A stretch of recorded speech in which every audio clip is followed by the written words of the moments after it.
issue of Israel and Gaza politically in this election cycle. And that's where we begin with our political panel here on Balance of Power on Bloomberg TV and radio this evening. Maura Gillespie is with me, founder and principal of Blue Stack Strategies, together with Pat Dennis, president of American Bridge 21st Century. Great to have you both back on the program. Pat, just to begin with you, obviously a lot of Democrats sat out the address today. There has been a lot of upset within the Democratic Party over the Netanyahu government, its handling of the war. And a lot of that upset had actually been channeled toward Joe Biden as well, at least during the course of the primary campaign.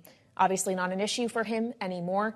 But how much of an issue is it for Kamala Harris? Yeah, I mean, a lot of people sat it out. I will also say J.D. Vance was not there. True, on the campaign trail.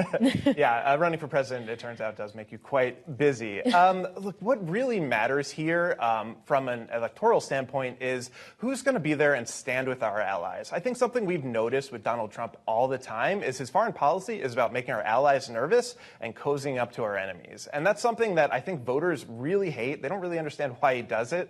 And that's the kind of thing that I think they're going to be focused on. Well, as Pat mentions, Maura, that J.D. Vance was not in the chamber, there has been a lot of attention from Republicans on the fact that Kamala Harris was not presiding over the proceedings today. She, of course, was campaigning in Indianapolis instead. Is Israel one of the primary issues that Republicans are going to be able to focus their attacks on Harris on? They absolutely will. In addition to the border, which, we all know they're going to hit her on repeatedly for the next few months here, Israel will be one of them. And I think that while, J.D. Vance was not there either, it does, the juxtaposition of her speaking at a sorority event versus, presiding over this official joint Congress by a foreign leader, it is, I think, something that they're going to draw that contrast to of where her priorities are. And again, it is interesting because even though he thanked Trump and Biden during his speech, Netanyahu did, the relationship is definitely frayed. And I think it's a reflection of the fact that Netanyahu isn't necessarily super popular in Israel, but the overall message of being there, standing with our allies, and our allies being Israel, that is an important message that resounded, in lots of standing ovations and applauses. Whether or not you like Netanyahu, the overall message, I think, was a resounding support for Israel and the Israeli people, especially. Well, as Maura talks about the priorities of Kamala Harris, when we look at what she seems to have prioritized this week, she has kind of hit the ground running. She was in Milwaukee yesterday, Indianapolis today. She's going to be in Texas tomorrow. Certainly, she is keeping busy. But knowing we're just weeks away from the convention, she still has a vice presidential pick to make. What is the best way for her to be spending her time right now? Yeah, that pick is going to be really interesting. And look, we have a lot of great choices on the Democratic side. We have a deep bench. I was at the RNC in Milwaukee. I think there was a sense there's some buyer's remorse there on their VP choice. Somebody like J.D. Vance was the choice of Donald Trump Jr., the billionaire Peter Thiel. I think he was kind of like a luxury choice, like, we can go full MAGA. He's got extreme views that are some of, Trump's worst views, abortion, Medicare, and Social Security, that he really amplifies. So I think there's a lot of buyer's remorse there. And, yeah. Is buyer's remorse something you think the party's feeling, Maura, speaking as the Republican on this panel? I kind of do, actually. I agree. I think that because of the fact that Trump was viewing this as a landslide after everything that happened, he kind of felt like this is a throwaway pick because I don't really need a VP to get me over the finish line. He really, I think, felt that he had this in the bag.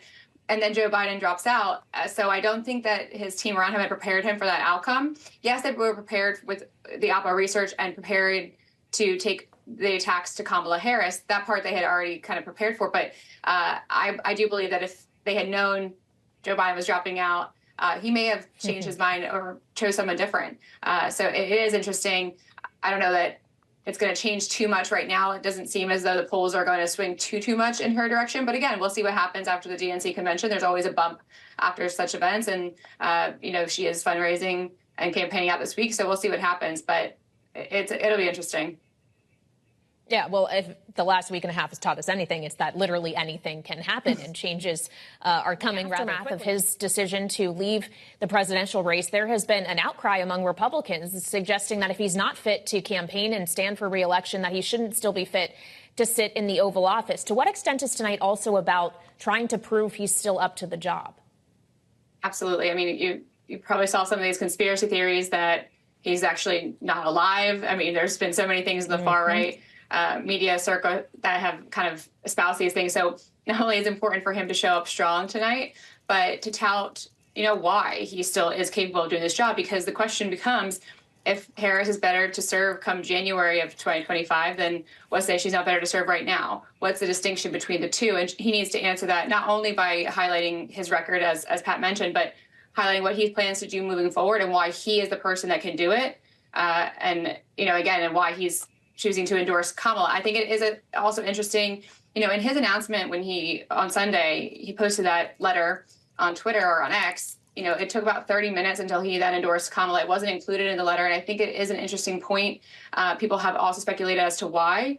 So I do hope that it's addressed as to, his full endorsement, and hopefully it comes across as genuine and full-hearted. So we'll see. I do want to quickly mention, I spoke with a Democratic Congressman, Ami Bera of California, who is also a doctor, about this question around Biden's capabilities. And this is what he said earlier today. As a doctor, I say, I've interacted with the president in recent months. I'm interacting with this team. I've seen the decisions that they're making, that he's making, and I have no reservations about his capacity to run this country and govern. Just finally, Pat, on this idea of running the country and governing for the next several months, what realistically do you expect him to be able to accomplish in what is now a lame duck period for him?